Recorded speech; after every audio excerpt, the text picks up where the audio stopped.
Welcome to Money, Manifestation, and Business, the podcast that shows you how to use your energy, intention, and consciousness to reprogram your money mindset, unleash a new level of possibility, and create a life and business that lights you up.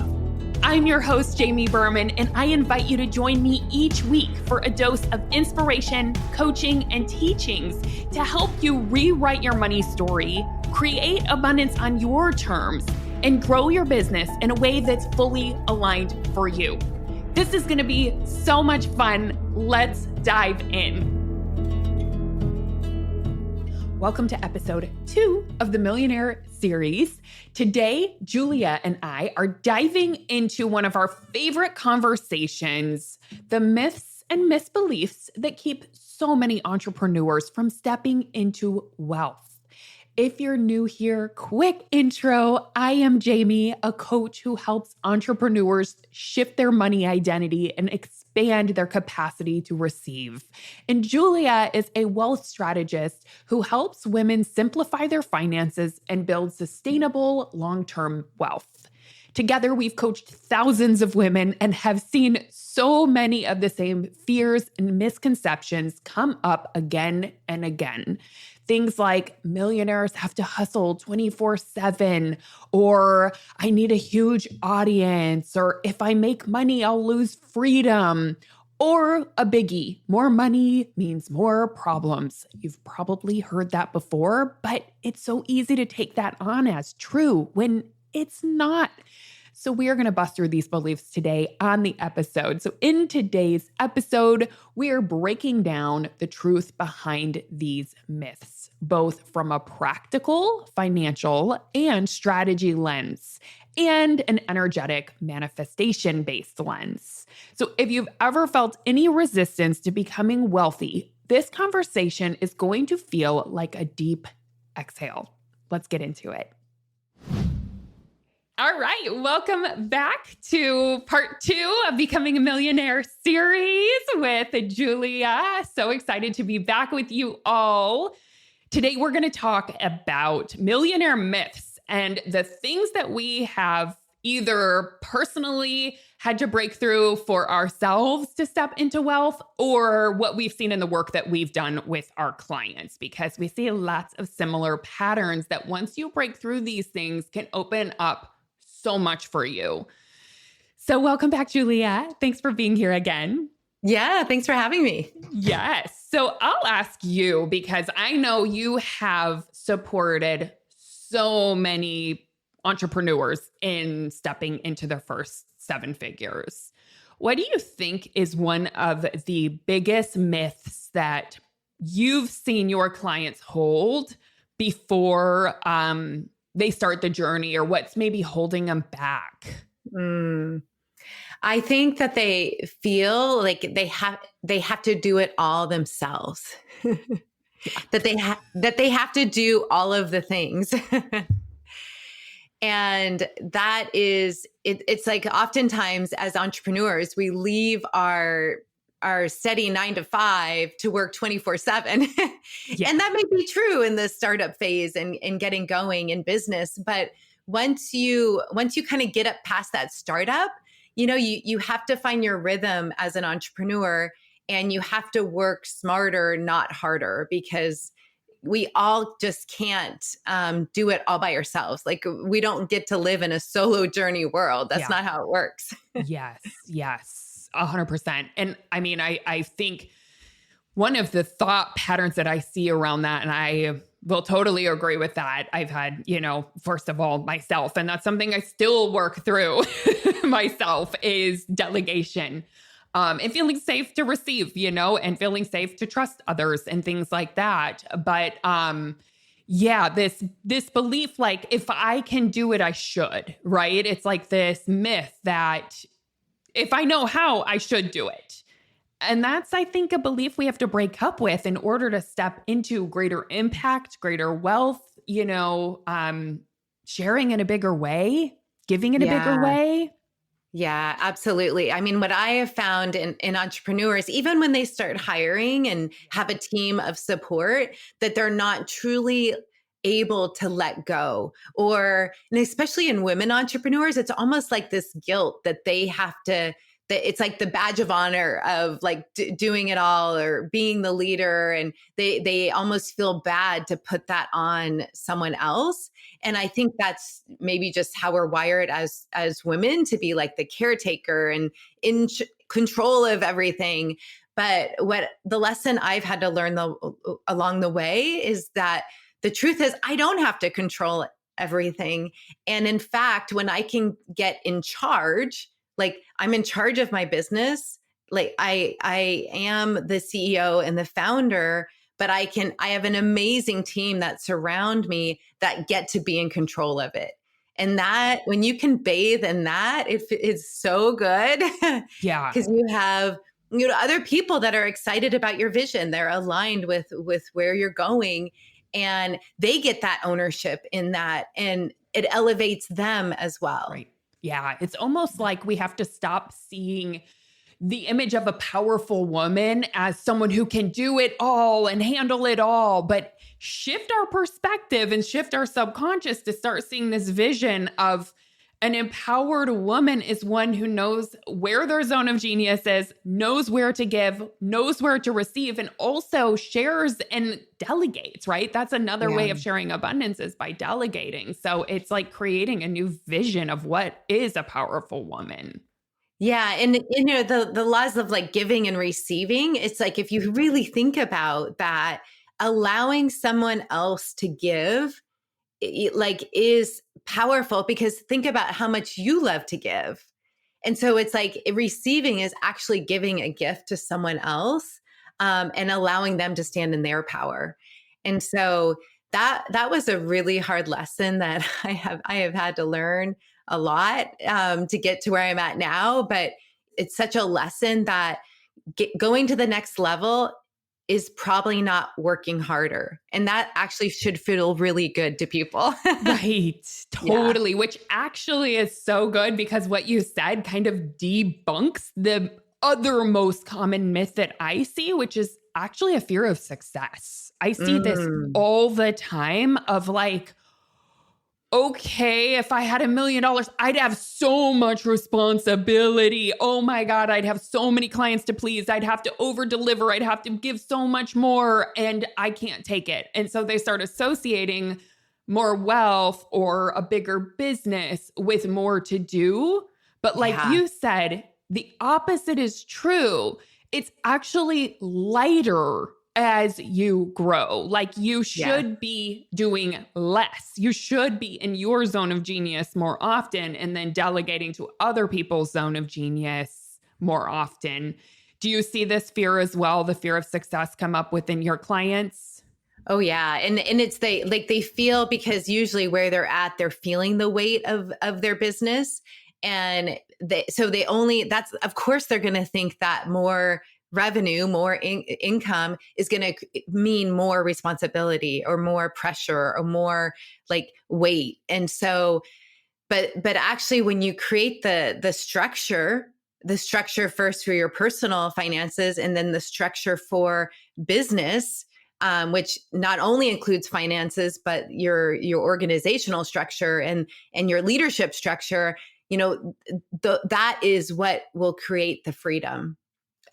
And then it's like this beautiful harmony that you're not alone in this journey.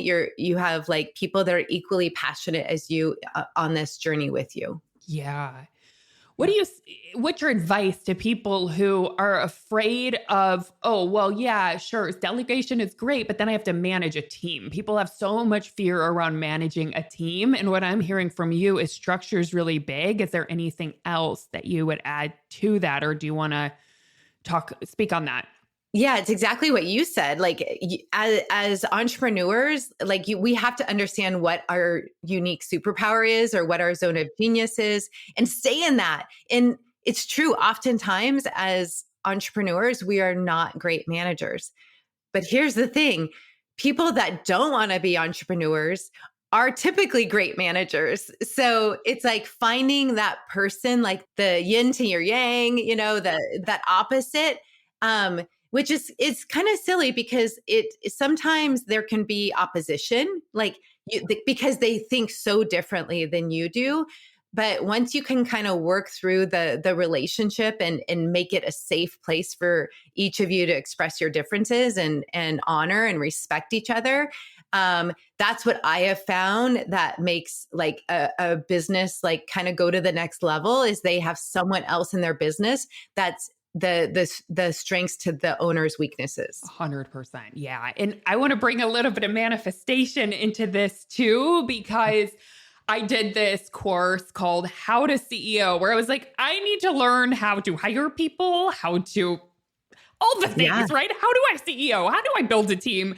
And I thought she was going to give me all the strategy and structure. And her name's Chris Flackey. I really love her. And she's like, Jamie, you're a manifestation coach. What's the first step to manifesting? I'm like, getting crystal clear on what I want, getting into the it is done energy. She's like, you start right there. And I was like, oh my God, wait, I can manifest aligned team members. I can manifest an amazing team. So what's actually super interesting is that's what I do, right? Is I really get into getting crystal clear on what I want, what kind of person that is, what their zone of genius is, what I'm able to do. And I write out the vision first, and I use that as a template. And I will tell you what, I used to be scared of having a team. I'm obsessed with my team. I love my team. It's just amazing. Yeah. And I feel the same, like getting to know your team. You have such an amazing team too. And it's just so fun. It gets to be collaboration. It does not have to be heavy. And I think there's just so many misconceptions around that, which we could probably talk about in an entire episode, but we will cover this in the mastermind, and we will clean up any of your beliefs. We'll clean up any of your beliefs about growing a team, scaling your business, and it being heavy or hard. It can be so fun. and also too, the how many people are like doing fractional work now that to have access to rockstar team members is not as expensive as it once was. Yeah. And so that's like, there's so many opportunities for that. 100%. Totally. What would you say is another myth that you see come up around people who are either on the journey of creating wealth, growing their business, becoming millionaires, or even those that are in the very beginning phases?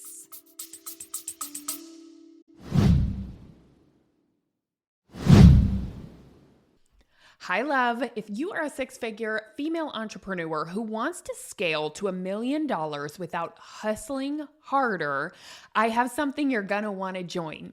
On December 11th, Julia Carlson and I will be hosting a completely free masterclass called Becoming a Millionaire, where we'll teach the identity, energetics, and strategic structure that women use to create $1 million wealth without burning themselves out.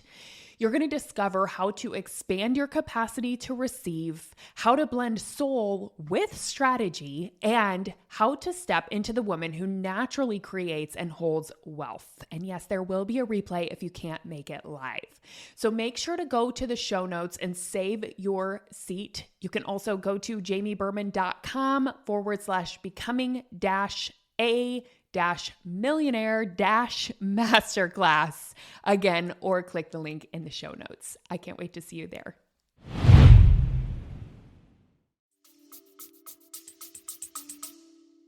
Yeah, I feel like there's a disconnect between, oh, they're millionaires and I'm here, and they don't really see themselves as a possibility of becoming a millionaire. And so, what some of the work that I've done is like, putting yourself in that future self, like actually having a relationship with your future self and going on like a visioning journey of what does that look like? What age will you be? Like exactly what you want, which I'm sure is like a lot of what you teach. 100%. This is why we get along so well. We bring the yin and the yang together. It's so true. Yeah. Yeah. So at one, it's like the shift of, I'm not good enough. I'm not worthy. Yeah. I'm not like, I don't know how, I don't know what to do. It's all of those that like, we just have to stop ourselves in our track from saying that Yeah. and get resourced. 100%. It's like, I see that I can't because my job doesn't grow like that. I can't because my type of clients are like this. My clients will only pay this amount. My structure can't scale that way. And I like my structure. And that's where the magic of coaching comes in, because we'll get in there and be like, wait a minute, my friend, that is not truth. That is a thought that is holding you back. Yeah. And I completely agree. It's the I can't because, and just seeing yourself as separate. And that was something that I used to do. I used to think, well, what the heck are all those other people doing? And, that allows them to buy a house or have that level of wealth or have this or that. And, I had to do that it's an identity shift, and it's a self-concept, and it's a choosing who you want to be versus listening to who you were told you are. Yeah. And that's a choice. Yeah. And I also think it's like a claiming. It's like it's a stepping in, like we're all worthy. It's a stepping into our worth and like expanding it and claiming it. And it's just amazing the miracles, the magic that happens when you open yourself up to that like abundance, and claiming that, like things just kind of fall into place. Yeah. Most people don't realize it's something that they can decide. Like you said, I love the claiming. It's so true. It's a choice. You can just decide, I want to become a millionaire and I'm going to learn it. And again, this is what both of us are sharing so much, is it's a skill you can learn. Like, of course, we're not taught this in school. None of us were, but you can absolutely learn it. You chose to, I did. And it's amazing what happens. And speaking of worthiness, I think that's another big myth, is I'm not worthy. Who am I? I don't do enough. I don't give enough. Or who am I to make $1 million? I'm not worthy of it. Is there any message that you have for the person who has some worthiness stuff? Yeah. I mean, that was my journey. So it was, and how it manifested was like a work addiction, because I would, go make the next sale and feel that would make me feel worthy. And I'm like, and then it was never satisfying. And so it was really having to take a time out and say, where do I get my worth from? It's not from money. And each goal or financial goal that I set for myself, it becomes less and less impactful, where I'm at in my journey. And so I think we all have to like have that journey for ourselves, but understanding that the money doesn't give you worth. Yes. It's the self-worth. It's who you become in growing that wealth and becoming a millionaire is better than any of the money. Yeah. What have you shifted to? I know you said it's the inner worth, but how did you make that shift from I need to prove the next sale, I need to work harder, to wait a minute? Like, what if it's not that? I feel like the shift actually happened in COVID. Like I was like, I remember writing out my perfect day as an exercise, like an envisioning exercise, maybe a couple years before the pandemic. And then the pandemic happened. And I think it was about like April or May in 2020. And I'm like, oh my gosh, I'm living my perfect weeks. I'm like home. I have my kids with me. I'm working out. Like it's all perfect. And then I'm like, and it still didn't feel like enough. And so it was like the chance to slow down and really reflect and understand, I was tying to my worth was tying to doing. And I had to rewind that to know who I am is worthy. And, I have a strong belief in God, and that it was like having those conversations of there's nothing I need to do anymore. Yeah. And so, I still like to do things. I still like to go for it, but it's not from a pushing. It's more from like a pulling of my higher purpose. Yeah. Gorgeous.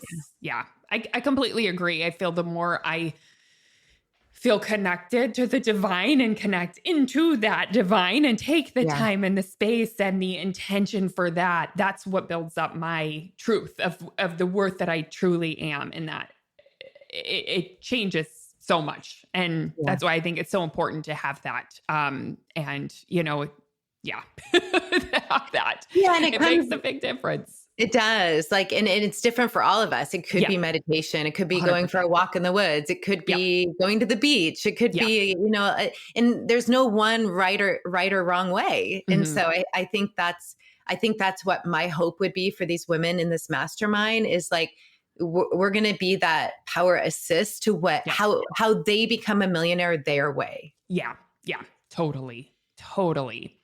So let's debunk one more myth. Okay.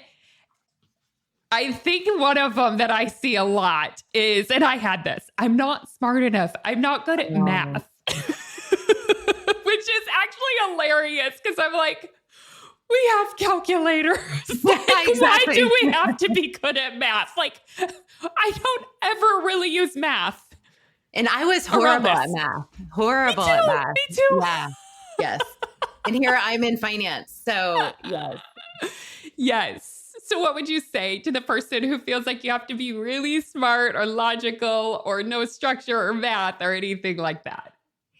Yeah. I mean, like throw all that out the window. Like money is energy. Money is a resource. And it's like, yes, you have to have a system and a structure to grow and keep and build your business and money. But that's all something that is learned, or what I find the entrepreneurs that we work with, either they're resource and they love to do that, or they're really good at hiring someone to help them with that. And so you don't have to be the expert, but you do have to want it. It can't be something you avoid. And that is just something I see all the time is just avoiding money and thinking someday you'll figure it out. And I would just challenge you to, it's never going to be different or the right time. You just have to start figuring it out and pay attention to it.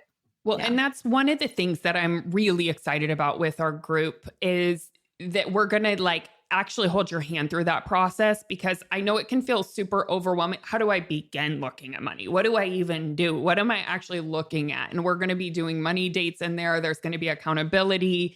And Julia's going to be teaching some structure and what to actually do when you're looking at money and how to stop avoiding it. And I'll help with the inner work that might come up for the resistance and clearing any resistance to looking at it, because it's so true. It's something you have to stop avoiding it. You got to start coming into relationship and having fun with money, because money wants to be around people who love it and who are having fun with it, right? So just that shift is really big, and who pay attention to it. It actually, it's an energy that, it's a relationship. It's just like, if you're in relationship with someone that you're completely avoiding and not looking at and running away from, they're not going to want to be around you. And money's the same way. So I love it. So good. Well, I'm so excited for next week, because we are going to be diving into why you should become a millionaire and what the journey really looks like. So join us next week for that episode. And thank you again, Julia. I will see you next week.